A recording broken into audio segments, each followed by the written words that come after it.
अस्सलाम वालेकुम नाज़रीन, आप देख रहे हैं प्रोग्राम दो टोक। मैं हूं किरण नाज। ईरान इसराइल कशीदगी दूसरे मरहले में दूसरे रोज़ में दाखिल हो चुकी है। ईरान की जानिब से जवाबी कार्रवाई में 200 के करीब मिसाइल फायर करने के बाद इसराइली हुकूमत ने अपनी नाजायज़ फोर्सेस को ईरान में कार्रवाई के लिए फ्री हैंड दे दिया है। ताज़ा इसराइली हमलों में मजीद 2 जनरल्स, 3 जौहरी साइंसदान शहीद हो गए हैं। अब तक ईरान के 9 एटमी साइंसदान समेत 80 से ज़ायद अफराद शहीद हो चुके हैं। कल रात ईरान ने इसराइली जारियत के जवाब में हाइपरसोनिक समेत कई जदीद मिसाइल इसराइल पर दागे, जिससे तल अबीब में मुतअद्दिद इमारतों को नुकसान पहुंचा है। रात भर इसराइल के मुख्तलिफ शहरों से सायरन की आवाज़ें आती रहीं। ईरानी हमलों में कम अज़ कम 4 अफराद की हलाकत समेत 63 से ज़ायद ज़ख्मी होने की तलात आ रही हैं। ईरान ने इसराइल के खिलाफ इस कार्रवाई को ऑपरेशन वादा सादिक सोम का नाम देते हुए इसे इसराइल की पॉलिसीज़ के खिलाफ एक इंतकामी कार्रवाई करार दिया है, जिसमें इसराइली फ़ौजी हेडक्वार्टर मलिया मेट हो गया है। वजारत दिफा की इमारत को भी नुकसान पहुँचा है, लेकिन इसराइल ईरान के हाथों सरप्राइज, शदीद पिटाई और इसके नतीजे में होने वाले नुकसान को छुपाने की भरपूर कोशिश कर रहा है। तल अबीब में इसराइली फोर्सेस ने अमरीकी सहाफ़ी को ईरान के मिसाइल हमले से होने वाली तबाही की कवरेज से रोक दिया, लेकिन वो कहते हैं ना कि सच छुपा ही नहीं छुपता। इसराइल में अमरीकी सफ़ीर ने सोशल मीडिया पर पोस्ट किया है कि कल रात इसराइल के लिए बहुत सख्त थी और वो खुद 5 मरतबा अपनी जान बचाने के लिए पनाहगाह में मजबूर हुए या पनाह लेने में। ईरान का कहना है कि ये हमले ख़त्म नहीं होंगे, लेकिन मुस्तक़बिल में भी जारी रहेंगे और अगले मरहले में इसराइल पर 2000 मिसाइल फायर किए जाएंगे। पासदाराने इनकलाब ने खबरदार किया है कि इसराइल पर जल्द ही खैबर मिसाइल दागे जाएंगे, जिसके असरात देख कर दुनिया हैरान रह जाएगी। ईरान का खैबर मिसाइल 2000 किलोमीटर की रेंज का हामिल है। ईरानी मीडिया के मुताबिक अब तक होने वाले हमलों के दौरान ईरानी फ़ौज ने इसराइल के 3 F-35 तैयारे गिराए और इसराइली खातून पायलट को गिरफ्तार करने का बड़ा दावा भी किया है, लेकिन इसराइल इन तमाम दावों को गलत और बेबुनियाद करार दे रहा है। ईरानी supreme leader Ayatollah Ali Khamenei ने भी 2 टोक ऐलान कर दिया है कि इसराइल को भागने नहीं दिया जाएगा और ईरान इसे मफलूज करके ही दम लेगा। इसराइली बौखलाहट की वजाहत नाज़रीन, इसकी मिसाल इसराइली वज़ीर दिफा का ये बयान है, जिसमें वो ईरानी हमले न रुकने की सूरत में तेहरान को आग के शोलों की नज़र होने की धमकियां लगा रहे हैं। ईरान पर ताज़ा हमलों में इसराइली फ़ौज ने अस्फहान न्यूक्लियर साइट पर हमला करके अहम तनसीबात और लेबॉर्ट्रीज को तबाह करने का दावा किया है। इसराइल डिफेंस फोर्स का कहना है कि तेहरान के रास्ते को साफ कर लिया है और अब इसराइली फ़ज़ाइया ईरान की फ़ज़ाओं में आज़ादाना कार्रवाइयाँ करने के लिए तैयार है। ये बयान कल रात तेहरान में ईरानी दिफाई निज़ाम को निशाना बनाने के दावे के बाद सामने आया है और इसी दौरान ईरान की वजारत ख़ारजा ने इतवार को अमरीका के साथ ओमान में होने वाले मुज़ाकरात को बेमायने करार देकर मनसूख करने का भी ऐलान कर दिया है। इसराइल को सबक सिखाने के साथ साथ ईरान ने अमेरिका, बरतानिया और फ्रांस को भी खबरदार कर दिया है कि अगर उन्होंने इसराइल पर तेहरान के हमले रोकने में मदद की तो ख़ित्ते में उनके अड्डों और बहरी जहाज़ों को निशाना बनाया जाएगा। इसराइल और ईरान के दरमियान तेज़ी से बढ़ती हुई कशीदगी ख़ित्ते में बड़े पैमाने पर जंग के ख़दशात को बढ़ा रही है और इस दौरान बैनुल-अक़वामी बिरादरी की जानिब से फ़ौरी जंगबंदी के मुतालबात के साथ साथ कशीदगी में कमी की अपील की जा रही है।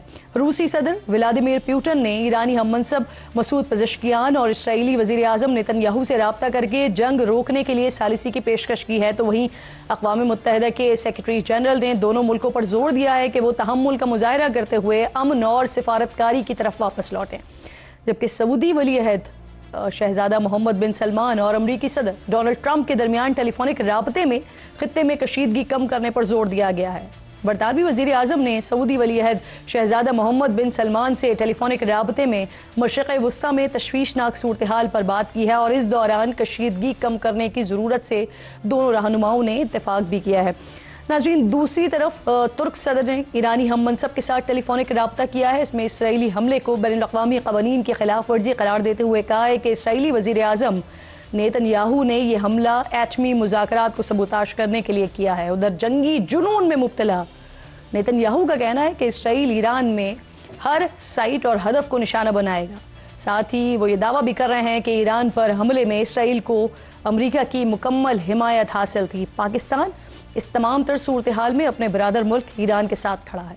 अक़वाम मुत्तहिदा की सलामती काउंसिल के हंगामी इजलास में भी पाकिस्तान ने इसराइली जारहियत की मजम्मत करते हुए वाज़ेह तौर पर कह दिया है कि ईरान की जौहरी और अस्करी तनसीबात पर इसराइली हमले न सिर्फ खित्ते बल्कि पूरी दुनिया के अमन, सलामती और इस्तेहकाम के लिए संगीन खतरा है।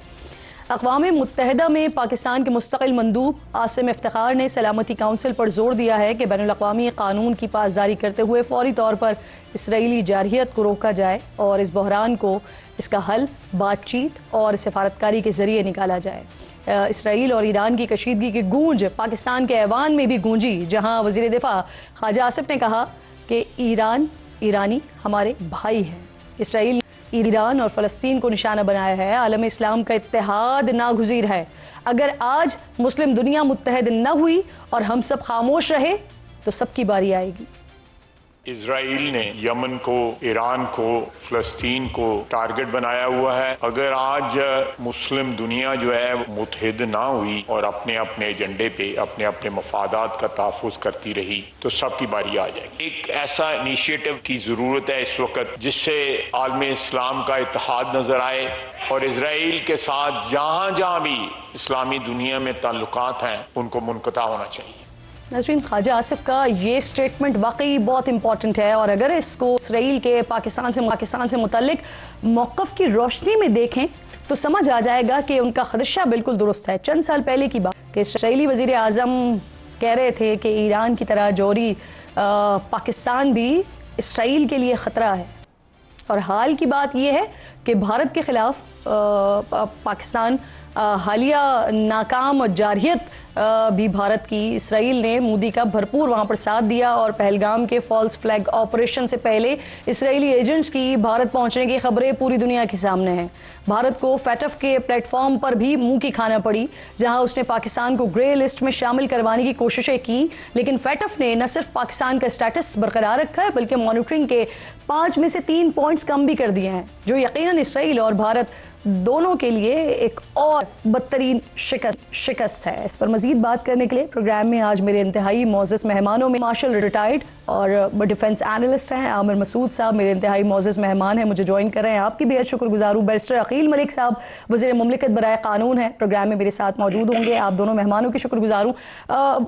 आमिर साहब, आपसे सर बात का आगाज़ करती हूँ। कल हमने देखा इसराइल के पहले ही हमले में ईरान की अहम अस्करी क़यादत और साइंसदान वहाँ पर शहीद हुए, जिसके बाद ये कहा जा रहा था कि ईरान के पास सलाहियत नहीं बची है कि वो जवाब दे सके। फिर जिस तरह से ईरान ने सरप्राइज किया, कई मिसाइल्स वहाँ पर फायर किए जो हवा में तबाह हुए, लेकिन कई अपने अहदाफ तक पहुँचे। अमरीकी सफ़ीर को भी ये एतराफ़ करना पड़ा कि कल की रात बड़ी भारी थी इसराइल के लिए। आप इस सारी सिचुएशन को और जिस तरह से रिटेलिएट किया ईरान ने इसको किस तरह से देखते हैं? जी, बहुत शुक्रिया आपका। देखें जी, ये बहुत एक सरप्राइज़ है दुनिया के लिए भी, मैं समझता हूँ, और हम सब के लिए भी जो इसको बड़े क्लोजली देख रहे हैं, जिनका डिफेंस से ताल्लुक़ है, जिन्होंने इस तरह की कॉन्टीजेंसीज़ को देखा है और उनमें फ़ैसले करने का मौका मिला है या कम से कम लीडरशिप को देखने का मौका मिला है। तो अगर मैं आपको ये कहूँ कि ये एक बहुत टफ़ टाइम है ईरान के लिए, स्पेशली जब उनके ऊपर इतना प्रिसाइज तरीके से एक ताबकतोड़ किस्म का हमला किया इजराइल ने, और बहुत ज़्यादा उनकी फैसिलिटीज़ को निशाना बनाया इजराइल ने जी। और उनके जो ह्यूमन रिसोर्स है वो एक बहुत प्रेशियस चीज़ होती है, उनको निशाना बहुत प्रिसीजन के साथ बनाया। उनकी मिलिट्री लीडरशिप को भी, जिन्होंने डिसीजंस लेने होते हैं, और उनकी न्यूक्लियर लीडरशिप को भी, जिन्होंने न्यूक्लियर प्रोग्राम को आगे लेके जाना था, इन सब को एक किस्म का उन्होंने निशाना बनाया भी। और उसके अलावा उनके मिसाइल्स कि जितने स्टोरेज कैपेबिलिटी थी उनको भी निशाना बनाया। ना सिर्फ ये, जो चीज़ ज़्यादा एक लम्हा फ़िक्रिया था ईरान के लिए, कि अंदर वाले काफ़ी सारे लोग थे जो इन्वॉल्व थे और जो स्पाइस बाद में उन्होंने पकड़े भी, और काफ़ी सारे उनके ड्रोन्स थे जो अंदर लाए गए इसराइल के। तो ये जो अंदर वाले लोग होते हैं ये ज़्यादा ज़ख्म भी पहुँचाते हैं और ज़्यादा डेंजरस भी होते हैं। तो इन सब इन्वायरमेंट्स को देखते हुए ईरान ने जो बाद में फ़ैसला किया और जिस तरह से रिटेलिएट किया है, मैं समझता हूँ ये शो करता है उनकी एक रेजिलियंस को, उनके रिजॉल्व को, उनकी हिम्मत को, उनके किरदार को, और उन्होंने जो पिछले 10-15 सालों में जितने उनकी ऊपर जितनी सैंक्शंस रही हैं और उन्होंने अपने आप को सरवाइव किया है, ना सिर्फ सरवाइव किया है बल्कि अपनी कैपेबिलिटी बनाई है, बढ़ाई है, और किस तरह से उन्होंने अपने वेपन्स को बंकर्स में रखा हुआ और कितने सेफ फैसिलिटीज़ में रख के उन्होंने रिटेलिएट बड़े भरपूर अंदाज में किया है। देखें किरण, ये जो जिस तरह से उन्होंने एहदाफ बनाए हैं इजराइल के अंदर, और वो एक बहुत लेयर्ड सिस्टम है जो इजराइल का है, जिसमें आपको पता है एरो मिसाइल शामिल है, उसमें उनका डेविड स्लिंग है, उसके बाद उनका जो आयरन डोम है। ये बहुत कैपेबल और बहुत एक्सपेंसिव सिस्टम है, बड़ा स्टेट ऑफ द आर्ट है। उसमें अगर ये मिसाइल चले जाते हैं, इनके जो बैलिस्टिक मिसाइल है ईरान के, और कम से कम 10 से 15% मिसाइल ज़रूर गए हैं जितने भी उन्होंने दागे हैं, और हमने देखी हैं इमेजेस वगैरह भी कि उनके जो मिलिट्री हेडक्वार्टर को निशाना बनाया गया, जो कि पेंटागन समझा जाता है, और उनकी लीडरशिप के जितने ऑफिसर्स थे उनको। तो ये एक बहुत बड़ी मेरा ख्याल में अचीवमेंट है, उनकी कैपेबिलिटी है, उनकी मिसाइल की इंडिजिनस कैपेबिलिटी है जिसने जाके उन्हें नुकसान पहुंचाया है। और अभी भी वो कह रहे हैं कि हमारे पास काफी सारे, इसराइल के लिए बहुत बड़ी शर्मिंदगी भी है सर, जिस तरह से आप आयरन डोम की बात कर रहे हैं आमिर साहब, जिस तरह से आयरन डोम की आप बात कर रहे हैं, तो ये इसराइल के लिए बहुत बड़ी शर्मिंदगी भी है। अब ये फरमाइए सर, इसराइल जो इस वक्त दावा कर रहा है वो बहुत बड़ा है। वो कह रहे हैं कि पहले तो ईरान का उन्होंने दिफाई जो सिस्टम है उसको नाकारा बना दिया है, और अब दुनिया देखेगी कि न सिर्फ इसराइल के जो तैयारे हैं वो ईरान की फजाओं में न सिर्फ महवे परवाज होंगे बल्कि टारगेट्स को निशाना भी बना रहे होंगे। तो उनके इस दावे को आप किस तरह से देख रहे हैं? क्या आपको ये वाकई दावा दुरुस्त लग रहा है? जी देखें, जहां तक उनकी एयरफोर्स की कैपेबिलिटी है, उनके पास state of the art weapon systems हैं, F-35 है, F-16 जो कि सबसे लेटेस्ट वाले उनके अपग्रेडेड, और F-15s हैं, जिनमें बहुत अच्छे इनके पास दुनिया के बेहतरीन वेपन्स हैं, बंकर बस्टर्स हैं इनके पास long range air to air missile हैं। तो उस लिहाज से तो ईरान की फ़ज़ाइया या ईरान के जहाज़ इस लेटेस्ट उसके नहीं हैं, लेकिन ईरान के पास अभी भी कम से कम जो नज़र आया है और जो उन्होंने क्लेम भी किया है कि उन्होंने 2 से 3 F-35 मारे हैं, जो कि एक बहुत बड़ा कारनामा मैं कहूँगा कि है।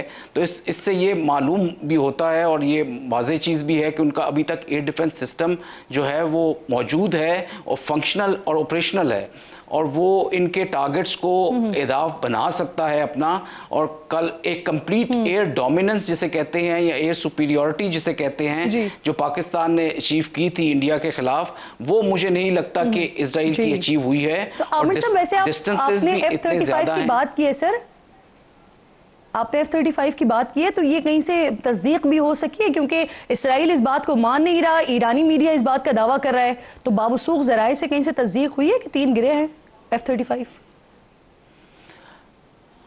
जी बिल्कुल, देखें ये जो इसकी इमेजेस बिल्कुल मैंने नहीं देखी, ये मैं नहीं कहूँगा कि मैंने कोई मतलब प्रॉपर तरीके से उसकी तस्दीक कर सकता हूँ, मगर इमेजेस अवेलेबल हो सकती हैं अगर ईरान ने वाकई ही इनको देखा है और कैप्चर भी की है कोई पायलट, तो ये कोई उनके लिए मुश्किल नहीं होगा कि वो इमेजेस दिखा सकें इसको।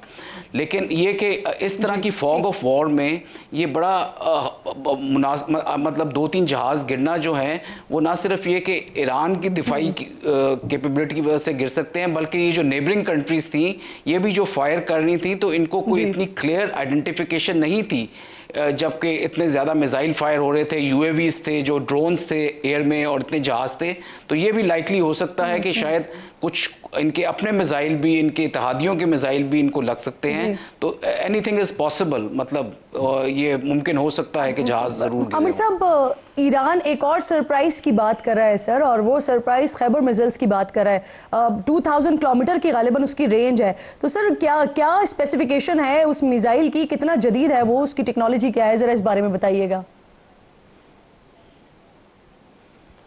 देखें जी, वो जो मिसाइल है और जो अभी भी मिसाइल हमें नज़र आए हैं जो लगे हैं, ये सारे रैमजेट और इनके पर्सनली जैसे कहते हैं कि रॉकेट मोटर टाइप होती है इनकी, जो कि इनके वॉरहेड के अंदर मौजूद होती है जो कि सब्सिक्वेंटली टर्मिनल स्टेजेस पे लगते हैं, और इनके जो रेंजेस हैं वो 2000 किलोमीटर से भी ज़्यादा की रेंजेस हैं, और इसकी पावर जो है वो बहुत ज़्यादा है। मैं समझता हूँ इसकी स्पीड तकरीबन 4 गुना जो स्पीड ऑफ साउंड जिसे कहते हैं माक, उससे ज़्यादा लगती है। जिस तरह के डैमेजेस इसने किए हैं और जो इमेजेस हमें नज़र आ रही हैं और जिस तरह के डिफेंसेस को इन्होंने पेनिट्रेट किया है, तो ये शो करता है कि ये बड़े पावरफुल मिसाइल हैं और इनकी बहुत काइनेटिक एनर्जी के साथ ये अपने टारगेट्स को जाके लगे हैं। और मेरा ख्याल में आइंदा वाले जो खैबर हैं, अगर उन्होंने अभी तक इस्तेमाल नहीं किए और वो करेंगे तो वो डेफिनेटली उनके लिहाज से वो जो है वो state of the art missile हैं। उनकी रेंजेस भी ज़्यादा हैं, उनकी वेलोसिटी मतलब जो होती है काइनेटिक एनर्जी वो भी ज़्यादा है,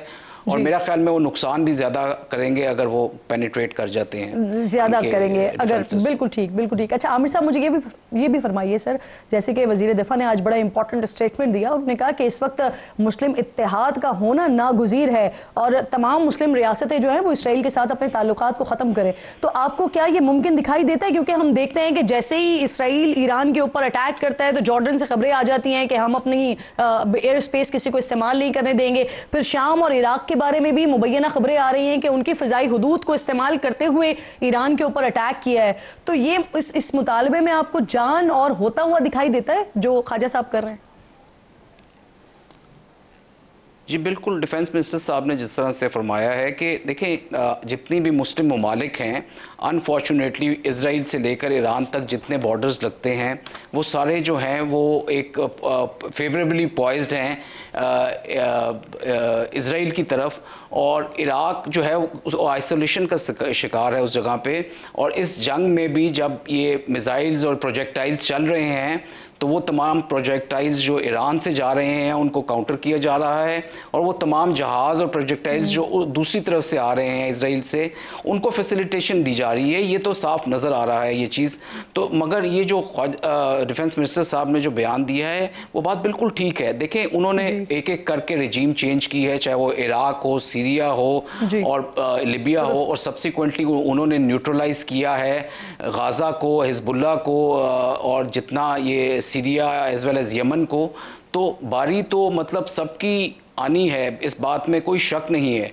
तो ये जितनी जल्दी अगर हमें रियलाइज हो उतना ही बेहतर है, और जितनी जल्दी मुस्लिम कंट्रीज इस चीज़ को अंडरस्टैंड करें कि कुछ बड़ी बात नहीं थी, वो जो इकबाल साहब ने फरमाया है, होते उतना ही बेहतर है। आप बिल्कुल दुरुस्त कह रहे हैं कि ख्वाजा साहब ने बात बिल्कुल दुरुस्त की है, लेकिन सबके अपने अपने मफादात हैं, और अल्लामा इकबाल ने फरमाया है ना, एक हो मुस्लिम हरम की पासबानी के लिए। बहुत बहुत शुक्रिया आपका आमिर मसूद साहब, प्रोग्राम में आप साथ मौजूद कर रहे थे। अकील मलिक साहब मुझे ज्वाइन कर चुके हैं, वज़ीर मुमलिकत बराए कानून है। बहुत शुक्रिया अकील मलिक साहब। सबसे पहले सर ये फरमाइए, जिस तरह से कॉन्फ्लिक्ट चल रहा है ईरान और इसराइल का, हम हर महाज पर खड़े हुए हैं और हमने बड़ा भरपूर तरीके से ईरान की हिमायत की है। वज़ीर दिफा ने जिस तरह से बात की, अभी आमिर साहब से भी बात हो रही थी, उन्होंने कहा है कि इस वक्त मुस्लिम ममालिक का इत्तेहाद नागुज़ीर है, वरना सबकी बारी आएगी।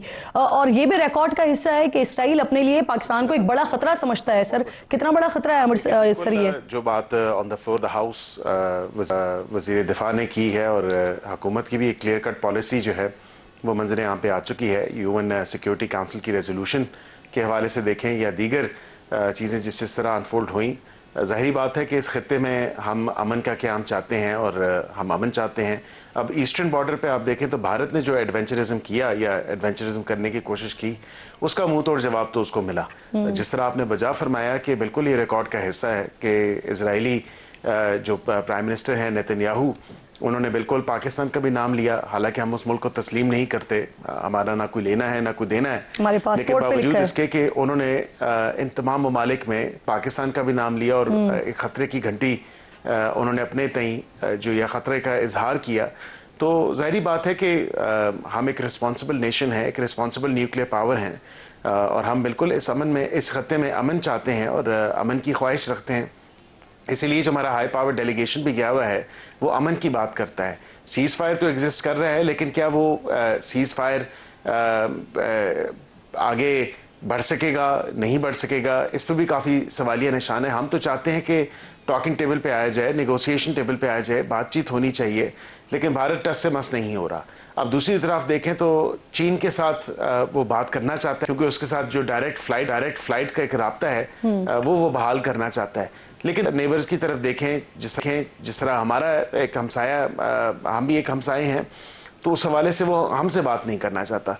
तो ये पूरी दुनिया में तो उस डेलीगेशन ने ये वाजे मौक़िफ़ पेश किया और जिस मौक़िफ़ की तायद भी हुई और उसको पजीराई भी मिली। लेकिन जो ईरान की आपने बात की, तो मैं ईरान का बिल्कुल वाज़े तौर पे बताऊं कि ईरान के साथ भी हमारी सरहद लगती है और हम बॉर्डर शेयर करते हैं। तो हम नहीं चाहते कि इस खत्ते में जो है एक नई ऐसी हिजानी कैफियत का क़याम हो जाए या ऐसी कैफियत वो कायम हो जाए जिससे हमारा जो वेस्टर्न बॉर्डर है उस पर वो असरअंदाज करे। तो हम ये कतई नहीं चाहेंगे, इसीलिए हम अमन की ख्वाहिशमंद हैं और अमन चाहते हैं, लेकिन हमें अपना दिफा, अपनी सॉवरेनिटी, अपनी टेरिटोरियल इंटेग्रिटी को बिल्कुल मलूज़ खातिर रखते हुए हम किसी को ये इजाज़त नहीं देते कि वो हमारे ऊपर किसी किस्म का भी एडवेंचरिज्म का कोई उसको अगर ख्याल आता है या कोई ऐसी सोच भी आती है तो उसकी भी इजाज़त दें। तो हम कतन ऐसी इजाज़त नहीं दे सकते और ना ऐसा होने दे सकते हैं। तो ईरान के साथ बिल्कुल, ईरान एक मुस्लिम ब्रदर मुल्क है और तमाम तर जितने भी बाकी दीगर ममालिक हैं उनको इकट्ठा खड़ा होना पड़ेगा। अफसोस मुझे इस बात का हुआ कि कुलभूषण यादव भी उसी बॉर्डर एरिया से मिला था जी, और वो भारत के रास्ते पाकिस्तान और बलूचिस्तान में बिलखसूस दाखिल हुआ था। और अफसोस इस बात का है कि अभी कुछ इत्तलात इस तरह की भी आ रही हैं कि कोई भारतीय शहरी भी जो मोसाद के लिए या इजराइल के लिए इंटेलिजेंस का काम कर रहे थे, इंटेलिजेंस गैदरिंग का, ईरान ने गालबन उनको भी पकड़ा है। ये तो ईरानी ऑफिशियल्स की तरफ से आएगी या उनके जो खबर एजेंसी है उसकी तरफ से आएगी। लेकिन ये अफसोसनाक बात है कि जब भारत हमारे साथ जंग का ख्वाहिश रखता था ख्वाहिश और जंग करने की उसने कोशिश की और जंग हुई, तो ज़ाहिरी बात है उस वक़्त ईरान ने जो है इतना दो टोक मौक़िफ़ इख्तियार नहीं किया था। लेकिन हम क्योंकि अमन पसंद हैं, इस खित्ते में हम चाहते हैं, तो इसीलिए एक बड़ा दो टोक मौक़िफ़ लिया है। एक मुस्लिम बरादर ममालिक है और हम बिल्कुल वाज़े तौर पे उसके साथ खड़े हैं। अकील साहब, बहुत इंपॉर्टेंट बात कर रहे हैं आप कि जिस वक्त हम इस पोजीशन में थे उस वक्त ईरान की क्या पोजीशन थी, अब क्या ईरान पर ये बावर करवाया गया है कि पाकिस्तान ने उनके लिए इस वक्त क्या पोजीशन ली है, इस पर मैंने आपसे बात करनी है। एक छोटा सा ब्रेक लीजिए नाज़रीन, ब्रेक के बाद वापस आते हैं।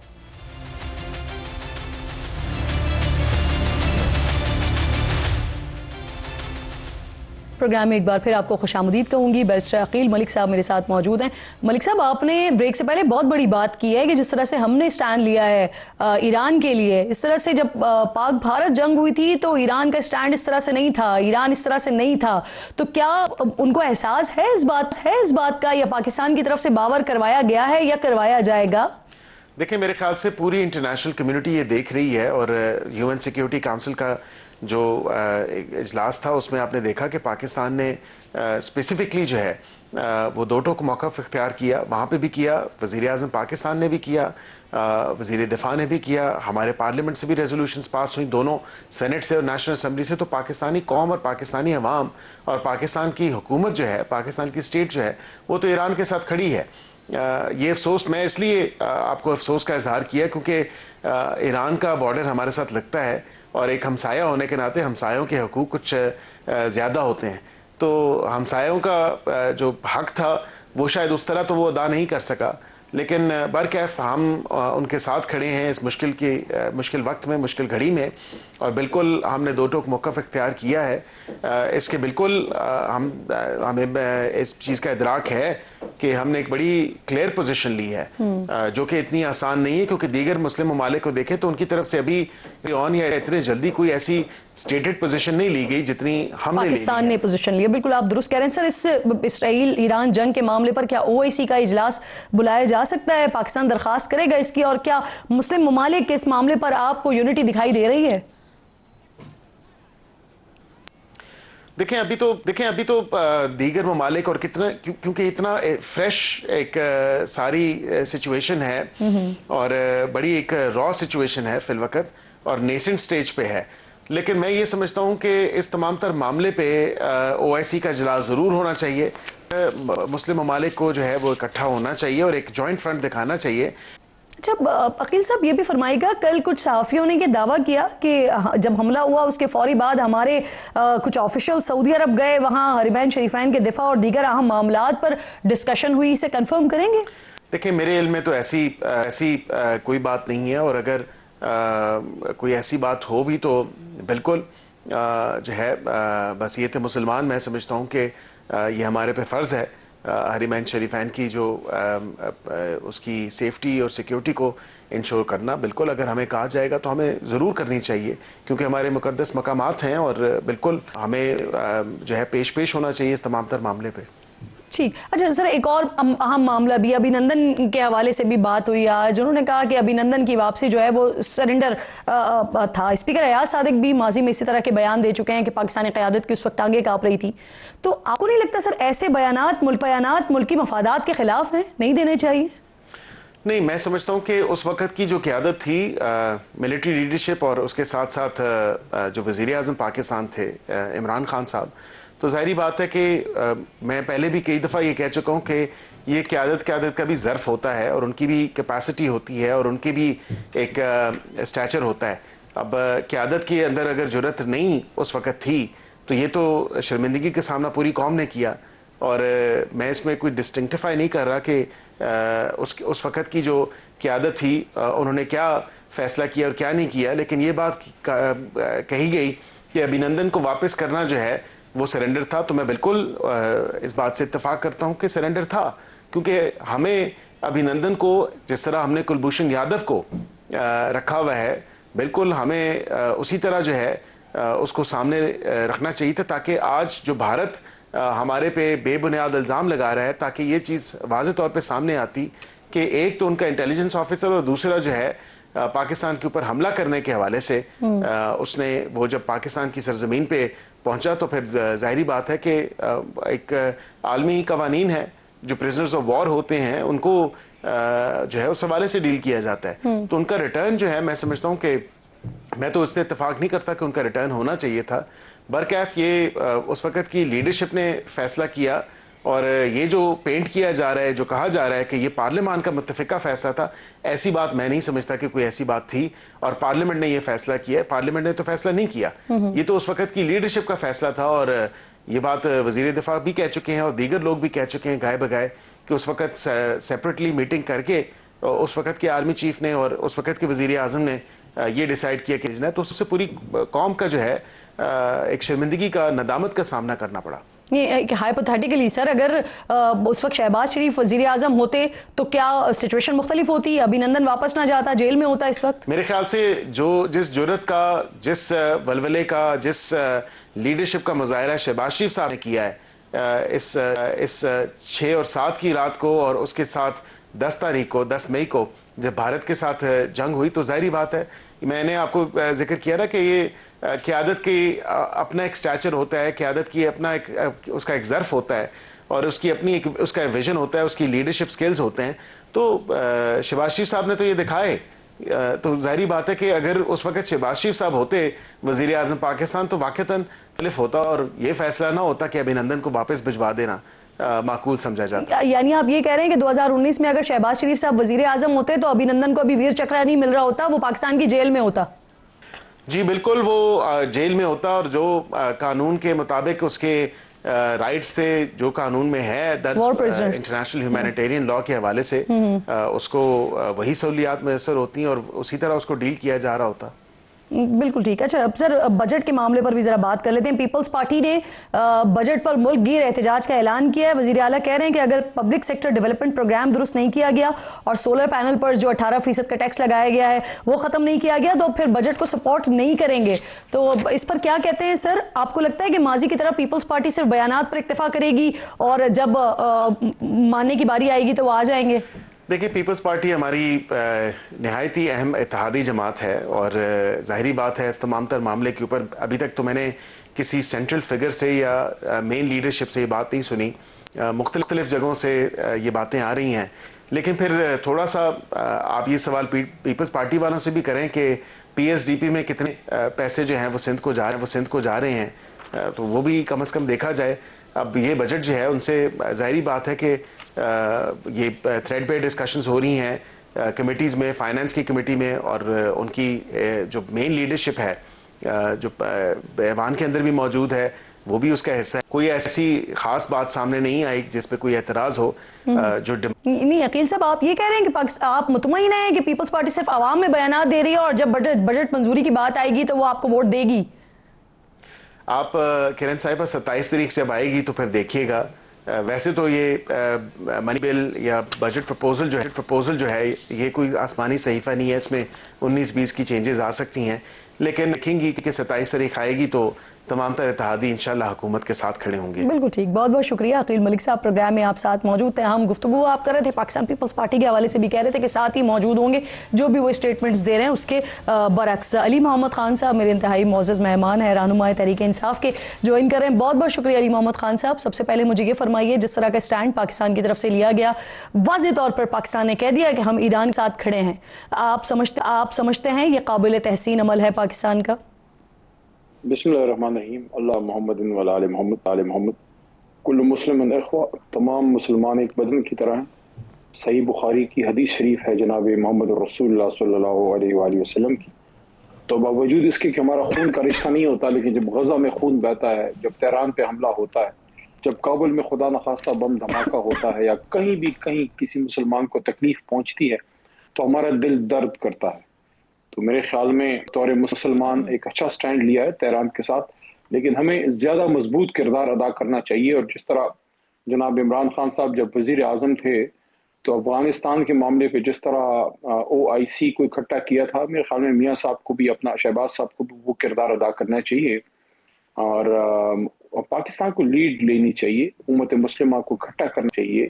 जिस तरह गजा पे किरदार नहीं अदा कर सके उस तरह इस पे कम अज़ कम करना चाहिए। सही। अच्छा खान साहब मुझे ये फरमाइए कि कल बड़ा वायरल हो रहा है डोनाल्ड ट्रंप का एक पुराना क्लिप जिसमें वो दावा कर रहे हैं कि जिस वक्त अमेरिका ने ईरानी जनरल कासिम सुलेमानी को शहीद किया, उस वक्त खान साहब ने ट्रंप को फ़ोन किया और इस पर वो इंतहाई खुश थे, उन्होंने पूरा हफ्ता फिर काम ही नहीं किया। तो सर ज़रा इस पर बात कीजिएगा। नहीं, मेरे में ऐसी कोई लव बात नहीं है। इमरान खान साहब तो वो वाहिद इस्लामिक उम्मा के वो लीडर हैं जो इस्लामिक उम्मा को इकट्ठा करने की उन्होंने बात की, और इसी इस्लामाबाद में OIC कॉन्फ्रेंस में उन्होंने इस्लामिक उम्मा को ये कहा कि हम इस्लामिक ब्लॉक बनाते हैं इसराइल के खिलाफ और भारत के खिलाफ। तो ये बिल्कुल कोई गलती बात चल रही है और ये वही प्रोपेगेंडा है। आप बिल्कुल तरदीद कर रहे हैं, लग़्व कह रहे हैं आप, तो ये झूठा इल्जाम लगा रहे हैं डोनाल्ड ट्रंप इमरान खान पर। बिल्कुल, मैं कोई ऐसी बात मेरे नॉलेज में नहीं है, बिल्कुल गलत बात है। और ये कैसे हो सकता है कि एक मुस्लिम बरादर इस्लामी मुल्क के कोई अहम रहनुमा हो, चाहे वो अस्करी हो या सियासी हो, रियासती हो, उसकी शहादत पे ऐसे कोई बात कैसे कर सकता है? बिल्कुल ठीक, ऐसा हो भी नहीं सकता और होना भी नहीं चाहिए।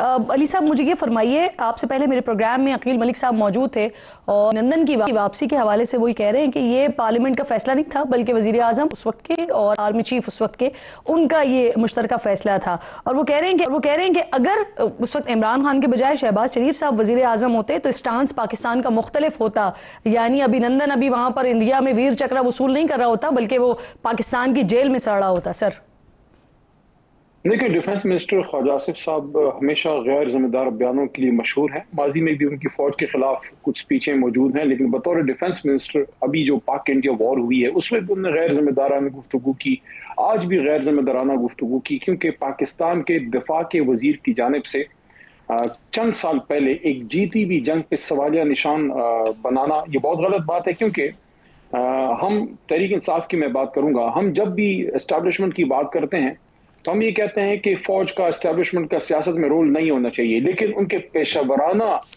जो उनकी कारकर्दगी है कभी भी सवाल किसी ना उठाया है ना उठाने का सोच सकता है। क्योंकि हमारी सिपाह, चाहे वो एयरफोर्स है, नेवी है या हमारी मिलिट्री है, उसकी अल्लाह के करम से हम सबको उस पर 100% एतमाद। और इस जंग में आपने देखा कि बावजूद तमाम रिजर्वेशंस के अडियाला जेल के अंदर से खान साहब ने जिस तरह सपोर्ट किया और जिस तरह मोदी का नाम लेके बैश किया इंडिया को, तो उस वक्त का ये देखिए बड़ी जिम्मेदाराना एक चीज है। अभिनंदन के हवाले से अली मोहम्मद खान साहब मुझे अभिनंदन के हवाले से बताइए, जिस वक्त ये डिसीजन हुआ। जी सवाल भी ले लें, सवाल भी ले लें, एंड कर लीजिए। सवाल मैंने सुन लिया, लेट मी स्पीक। देखिए, इस तरह के फैसले ना कोई वजीर आजम अकेला लेता है, ना कोई आर्मी चीफ अकेला लेता है। आर्मी चीफ के थिंक टैंक्स होते हैं, वो एक इदारे को हेड करता है, उसके पास हसास इदारा है, इंटर सर्विसेज भी है, MI है, बेशुमार इदारे हैं। वो एक सोच के तहत फैसले होते हैं, एक कोलैबोरेशन में होती है। ये एस्टैब्लिशमेंट और उस वक्त की हुकूमत मिल के फैसला करती है। और ये जो वाला मामला है, इस पे तो बाकायदा उनके लीडर शहबाज शरीफ साहब को, आसिफ जरदारी साहब को, बिलावल साहब, सबको एतमाद में लिया गया। और कौमी असम्बली के फ्लोर पे जब इमरान खान साहब ने ऐलान किया, क्या उस वक्त मोहतरम ख्वाजा आसिफ साहब या शहबाज शरीफ साहब या आसिफ जरदारी साहब या बिलावल साहब या मौलाना साहब, किसी ने एक लफ्ज अदा किया था कि नहीं ऐसा ना करें? अब 5-6 साल बाद एक जीती हुई जंग पे सवाल उठाना, क्या आप भारत की मदद करना चाहते हैं? दुनिया ने माना कि पाकिस्तान ने वो जंग जीती। एतमाद में लेना पहले इन सियासी लीडरान को और पार्लियामेंट में बयान देना, ये दो अलग अलग चीजें हैं। तो मेरे लिए ज्यादा इंपॉर्टेंट आप कह रहे हैं कि एतमाद में लिया गया इन तमाम लोगों को, आसिफ अली जरदारी साहब को, मियां नवाज शरीफ साहब को, शहबाज शरीफ साहब को, इन तमाम लोगों को एतमाद में लिया गया इस डिसीजन से पहले? अगर नहीं लिया, साल तक खामोशी क्यों थी? ये डिफेंस मिनिस्टर खामोश क्यों रहा? शहबाज शरीफ साहब जो वजीर आजम हैं, कंफर्म कर देना कि एतमाद में लिया गया असेंबली से पहले, डिसीजन से पहले। ये डिसीजन जब ली गई, सब ऑन बोर्ड थे। उस मीटिंग में मैं मौजूद था, जो जंग के बाद जैसी जंग स्टार्ट हुई, जो कमेटी रूम नंबर 2 की बात हो रही है, कमेटी रूम नंबर 2 में मैं मौजूद था, जिसमें जनरल बाजवा मौजूद, जिसमें खान साहब नहीं थे, जिसमें स्पीकर साहब मौजूद थे, जिसमें आसिफ जरदारी साहब थे, जिसमें शहबाज शरीफ साहब थे। मुझे नहीं याद पड़ता कि उसमें ख्वाजा आसिफ थे या नहीं थे, लेकिन क्या उस मीटिंग में कोई सवाल उठाया इस तरह का? या उसके बाद जब ये फैसला हो गया कि हमने इस आदमी को वापस करना है? देखिए, वो एक स्ट्रेटेजिक फैसला था कि पाकिस्तान ने जिस तरह अभी अपना दिफा किया है, लेकिन हमने जंग को मजीद एस्केलेट नहीं होने दिया। जैसी अमन की बात है, बहुत इंपॉर्टेंट बात कर रहे हैं, बहुत इंपॉर्टेंट बात कर रहे हैं। कमेटी नंबर 2 में जब ये बताया गया, जब ये डिस्कस हो रहा था, उस वक्त किसी किस्म का ऑपोजिशन लीडर की तरफ से या उनके पास जो लोग मौजूद थे, ऑपोजिशन लीडर शहबाज शरीफ साहब या दीगर लोगों की तरफ से किसी किस्म का कोई ऑब्जेक्शन नहीं किया गया अभिनंदन की वापसी पर? नहीं, उस वक्त तो हमला हो चुका था और ये फैसला करना था कि हमने आगे क्या करना है। उसके बाद जब ये फैसला हुआ कि अभिनंदन को वापस करना है, पाकिस्तान की एस्टैब्लिशमेंट, हमारी फौज, हमारी सिपाह और उस वक्त की हुकूमत नहीं चाहते थे कि एक कामयाब दिफा के बाद मजीद एस्केलेशन हो। एस्केलेशन को कम करने के लिए और भारत को एक इखलाकी थप्पड़ देने के लिए कि जंग में भी शिकस्त दी और इखलाकी तौर पर भी शिकस्त दी और दुनिया को मैसेज दिया कि हम पुरअमन कौम है।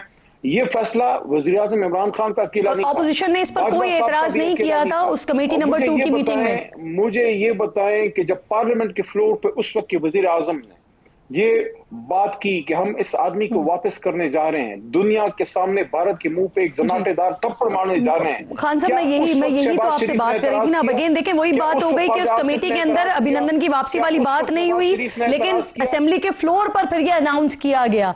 तो यही बात मैं आपसे पूछ रही थी कि क्या पहले इस डिसीजन पर एतमाद में लिया गया है नहीं। अब मुझे ये फरमाइए सर, जरा खान साहब के हवाले से भी बात कर लेते हैं। उनके रिहाई के लिए तहरीक शुरू कर दी है, पहले आप लोगों ने मज़ामत की, कोई इसका नतीजा नहीं निकला। मोहम्मद खान साहब, मेरे पास ना वक्त जरा खत्म हो रहा है, मैंने आपसे 2-3 अहम सवाल चलिए कर लें।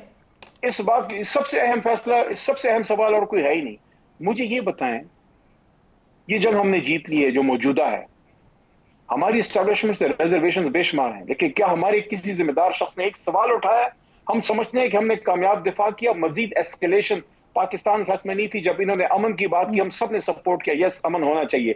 उस वक्त जब पाकिस्तान ने जंग जीती, हम 2 जंगें इस छोटे वक्फे में जीत चुके हैं, उस वक्त क्या उनके मुंह को ताले लगे हुए थे कि 6 साल तक ये लोग खामोश रहे हैं और अब इनको क्यों बोलना पड़ रहा है? क्या मोदी की यारी तंग कर रही है? ये मुझे बताएं कि डिफेंस मिनिस्टर ने कभी नवाज शरीफ साहब से ये पूछा है कि जब पाकिस्तान और इंडिया की जंग हो रही थी, एक आदमी पाकिस्तान में नवाज शरीफ था जो मोदी का नाम लेने पे बिल्कुल खामोश था। आप floor of the house Ali Mohammad Khan sahab, इसका जवाब आप जरूर दीजिएगा। मेरे पास वक्त क्योंकि बिल्कुल खत्म हो गया है। बहुत बहुत शुक्रिया। प्रोग्राम में अली मोहम्मद खान साहब आप साथ। और नाज़रीन, प्रोग्राम के आखिर में ये बात करना बहुत ज़्यादा ज़रूरी है कि दीन इस्लाम के मसलूम तरीन खलीफा सोम, शर्म हया के पैकर, सखावत के पैकर ज़ुन्नौरैन हज़रत उस्मान गनी रज़ियल्लाहु ताला अन्हु का आज यौम शहादत है। अल्लाह रब्बिल जलाल से दुआ है कि उनके नक्शे कदम पर हमें और हमारे हुक्मरानों को चलने की तौफीक अता फरमाए, जिनके सब्र का ये आलम था कि 40 दिन उन पर पानी बंद किया गया था उनकी शहादत से पहले। इंशाल्लाह आपसे मुलाकात होगी कल। अपना और अपने मुल्क का ख़ास ख्याल रखिए। फ़लस्तीन को, कश्मीर को अपनी दुआओं में याद रखिए। अल्लाह ने की बात।